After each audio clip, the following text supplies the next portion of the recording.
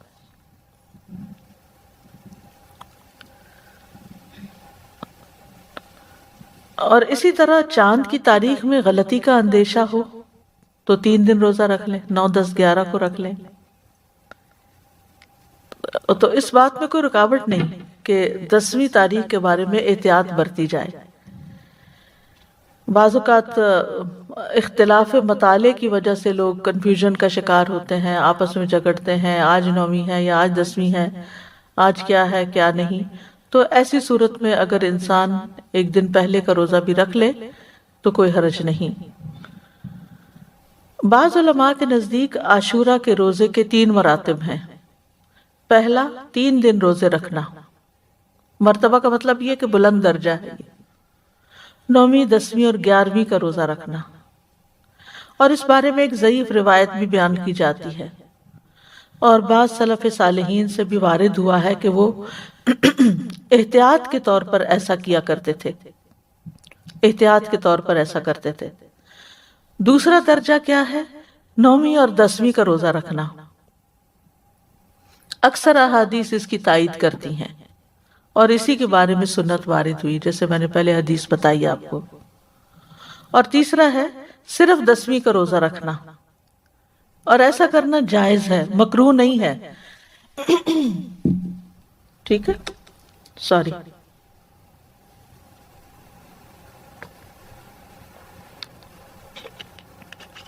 ایسا کرنا مکروہ نہیں ہے۔ کیا مکروہ نہیں ہے؟ خالی 10ویں کا روزہ رکھنا، یعنی جن کو اللہ تعالیٰ توفیق دے تو وہ اعلیٰ درجے کا کام کرے، 3 دن روزہ رکھے، 9ویں، 10ویں، 11ویں۔ جو 3 نہیں رکھ سکتے وہ کم از کم 2 دن کا رکھیں، 9ویں، 10ویں کا رکھیں یا 10ویں، 11ویں کا رکھیں۔ اور جن کے لیے بہت ہی مشکل ہے وہ کم از کم 10ویں تاریخ کا روزہ ضرور رکھ لیں۔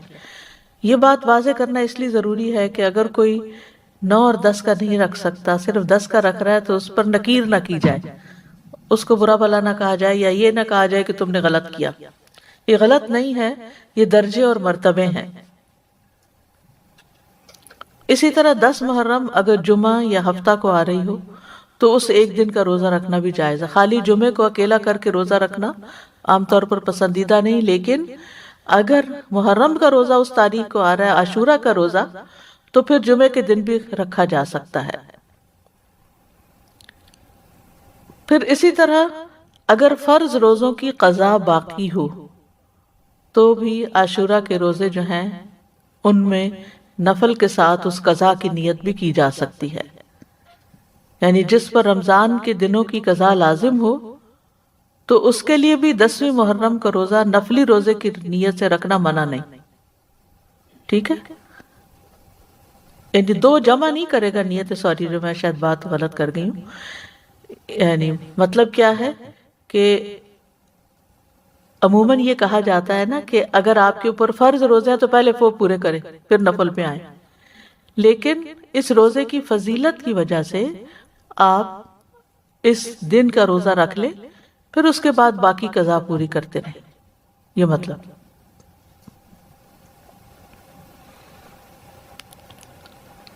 یعنی فرض کی قضا سے پہلے خاص دن کا نفلی روزہ رکھنا جائز ہے، یہ ہے مسئلہ۔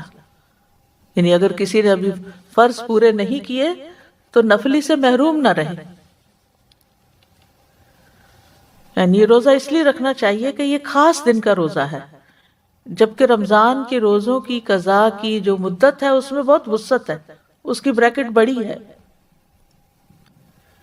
بعض علماء کے نزدیک عاشورہ کے روزے کو فرض کی نیت سے رکھا جا سکتا ہے، یعنی قضا بھی رکھی جا سکتی ہے، یعنی 9ویں 10ویں کا اگر وہ قضا کے اس میں رکھ سکتا ہے، لیکن یہ بعض کی رائے ہے، وہ کہتے کہ قضا صحیح ہوگی اور ساتھ ہی 10ویں تاریخ کو روزہ رکھنے کا ثواب بھی ہو جائے گا۔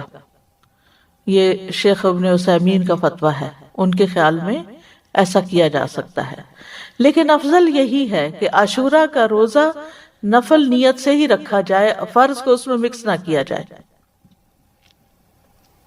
اور 10ویں کے علاوہ جو باقی دن ہیں ان میں اپنے قضا روزے ادا کر لے انسان۔ لیکن 9 اور 11 کا روزہ قضا کی نیت سے رکھنا جائز ہے، سمجھ گئے؟ یعنی 10ویں کا روزہ قضا کی نیت سے نہ رکھے، لیکن 9ویں اور 11ویں کا رکھ لے، کیونکہ 9ویں اور 11ویں کے روزے کی کوئی خاص فضیلت نہیں بتائی گئی۔ پھر اسی طرح حالت سفر میں اگرچہ روزہ رکھنا منع ہے، لیکن اگر مشقت نہ ہو تو عاشورہ کا روزہ سفر میں بھی رکھا جا سکتا ہے، یعنی اگر آپ ٹریول کر رہے ہیں تو بھی آپ روزہ رکھ سکتے ہیں، لیکن حائضہ اور نفاس والی عورت کے لیے عاشورہ کا روزہ رکھنا منع ہے، جیسے رمضان کے روزے رکھنا منع ہے۔ رمضان کے روزوں کی قضا ہے، لیکن عاشورہ کے روزے کی قضا نہیں ہے، یعنی اگر کسی خاتون سے عاشورہ کا روزہ چھٹ گیا ہے شرعی عذر کی وجہ سے، پیریڈز کی وجہ سے یا نفاس کی وجہ سے، تو ایسی صورت میں اس کو کسی اور دن محرم کے عاشورہ کا روزہ رکھنے کی ضرورت نہیں ہے، وہ الگ ویسے محرم کے روزے ویسے ہی افضل ہیں تو وہ روزہ رکھ لے۔ ابو موسیٰ سے روایت ہے، وہ کہتے ہیں رسول اللہ صلی اللہ علیہ وسلم نے فرمایا، جب آدمی بیمار ہوتا ہے یا سفر کرتا ہے تو وہ جس قدر عبادات بحالت اقامت اور دوران صحت میں کرتا تھا اس کے لیے وہ سب لکھ دی جاتی ہیں۔ یعنی اگر کوئی شخص، ایک خاتون ہے، ہر سال روزہ رکھتی ہیں عاشورہ کا، لیکن اس سال وہ شرعی عذر کی وجہ سے نہیں رکھ سکتی، تو بعض اوقات پریشان ہونے لگتے ہیں، کمپلینٹ کرنے لگتے ہیں، کیا بنے گا، کیا ہو گیا، یہ کیوں ہو گیا، وہ کیوں ہو گیا۔ نہیں، یہ تو اللہ کی طرف سے ہے عذر، آپ نے خود اپنے آپ، یعنی کہ کوئی بھی خاتون خود اپنے ایام تو نہیں شروع کر سکتی، تو اللہ کا ایک طریقہ ہے، ایک فطری طریقہ ہے، اور اس کو اپنے وقت پر ہی جب اللہ کا حکم ہوتا ہے شروع ہونا ہوتا ہے، تو ایسی صورت میں اس کو یہ تسلی رکھنی چاہیے کہ میں نے صحت کی حالت میں جو روزے رکھے ہیں، انشاءاللہ اگر اس دفعہ میں عذر کی وجہ سے نہیں رکھ سکتی تو اللہ تعالیٰ مجھے اس کا بھی اجر دے دے گا۔ اس سے ایک بات یہ پتہ چلتی ہے کہ صحت کی حالت میں انسان کو جتنی نیکیاں ہو سکے کر لینی چاہیے،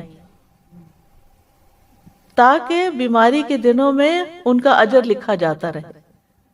یعنی انسان کو صحت کی حالت میں نیکیوں کا حریص ہونا چاہیے، اپنے معمولات بنانے چاہیے، یہ نہیں ہیپیزرلی کبھی کچھ کر لیا کبھی کچھ کر لیا، نہیں، جیسے انسان کوشش کر کے جیسے تہجد کی عادت ڈالے، صلاۃ الضحیٰ کی عادت ڈالے، دن میں اذکار کرنے کی عادت ڈالے، اپنی تلاوت کی عادت ڈالے، یعنی ہر روز ایک مخصوص حصہ جو ہے ورد یومی جس کو کہتے ہیں، وہ ہر صورت اپنا ادا کرنے کی کوشش کرے، نمازوں کے بعد کی سنتوں کی پابندی کرے۔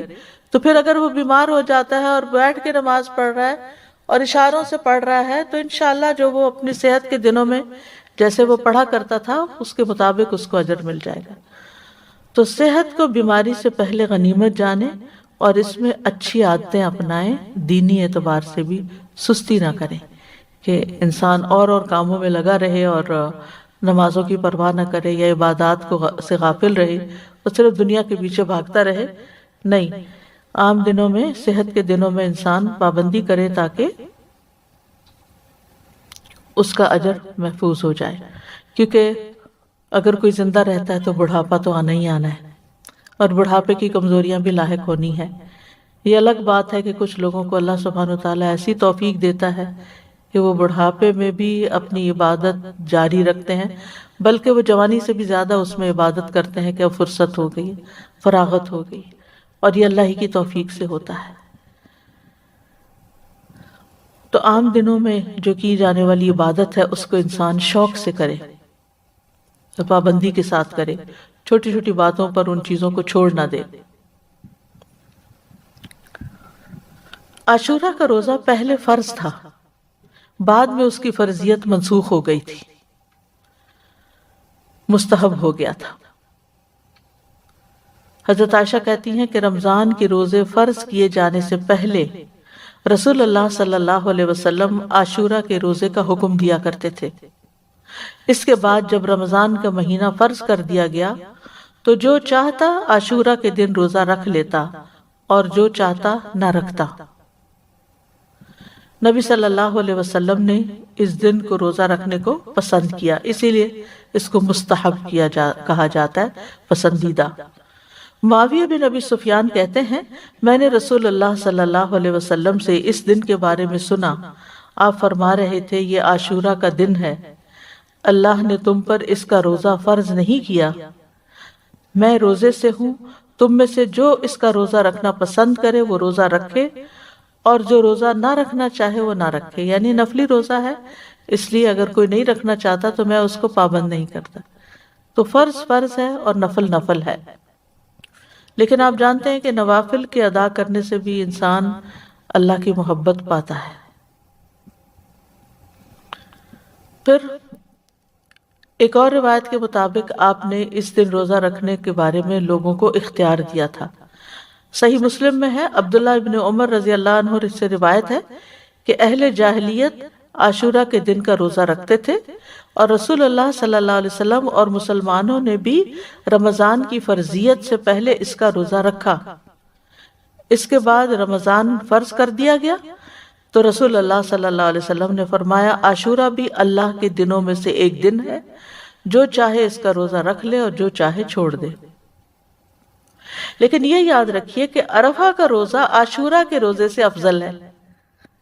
ابھی پچھلے مہینے جو عرفہ کا روزہ رکھا گیا تھا 9 تاریخ کا روزہ، وہ 2 سال کے گناہوں کا کفارہ ہے، جبکہ محرم کا روزہ جو ہے وہ 1 سال کے گناہوں کا کفارہ ہے۔ اس کی حکمت کے بارے میں کہا جاتا ہے کہ 10ویں محرم کا روزہ موسیٰ علیہ السلام کی طرف منسوب ہے اور عرفہ کا روزہ نبی صلی اللہ علیہ وسلم کی طرف منسوب ہے۔ جیسا کہ آپ جانتے ہیں کہ موسیٰ علیہ السلام کو اللہ تعالیٰ نے اس دن فرعون سے نجات دی تھی جب وہ سمندر پار کر آئے تھے اب بنی اسرائیل کے ساتھ، تو اس کے لیے شکرانے کے طور پر بنی اسرائیل اس کا روزہ رکھا کرتے تھے۔ اور یہ ہماری شریعت کے خصائص میں سے ہے کہ نبی صلی اللہ علیہ وسلم کی طرف جو چیز منسوب ہو آپ کی برکت کی وجہ سے اس کا اجر زیادہ کر دیا جاتا ہے۔ ویسے بھی اس امت کے اجر باقی امتوں کے مقابلے میں زیادہ ہے۔ اسی طرح کچھ اور وجوہات بھی بتائی گئی ہیں، اور وہ یہ کہا جاتا ہے کہ عرفہ کا دن جو ہے وہ حرمت کے مہینوں میں سے درمیانی مہینے میں، اس سے پہلے بھی حرمت والا مہینہ ہے، اس کے بعد بھی، یہ ایک رائے ہے۔ ایک قول یہ ہے کہ 10ویں محرم کو اللہ نے موسیٰ علیہ السلام پر اپنی نعمت کو مکمل کیا، انہیں ان کے دشمن سے نجات دی، اور عرفہ کے دن اللہ نے اپنے رسول محمد صلی اللہ علیہ وسلم پر رسالت مکمل کر کے ان پہ انعام فرمایا۔ الیوم اکملت لکم دینکم واتممت علیکم نعمتی ورضیت لکم الاسلام دینا۔ اور دین میں حاصل ہونے والی مکمل نعمت جسم میں حاصل ہونے والی مکمل نعمت سے زیادہ افضل ہے۔ یعنی بنی اسرائیل کو نعمت ملی تھی جسمانی آزادی کی، جو فرعون نے ان کو غلام بنا رکھا تھا، اور محمد صلی اللہ علیہ وسلم کی امت کو کامل دین ملا اس دن۔ تو دین جو ہے وہ جسم سے افضل ہے۔ دینی نعمتیں، روحانی نعمتیں جسمانی نعمتوں سے افضل ہوتی ہیں، لیکن ہم عام طور پر جسمانی نعمتوں کے حصول کے لیے زیادہ کوشش بھی کرتے ہیں اور زیادہ ایکسپرٹیز حاصل کرتے ہیں۔ پھر اسی طرح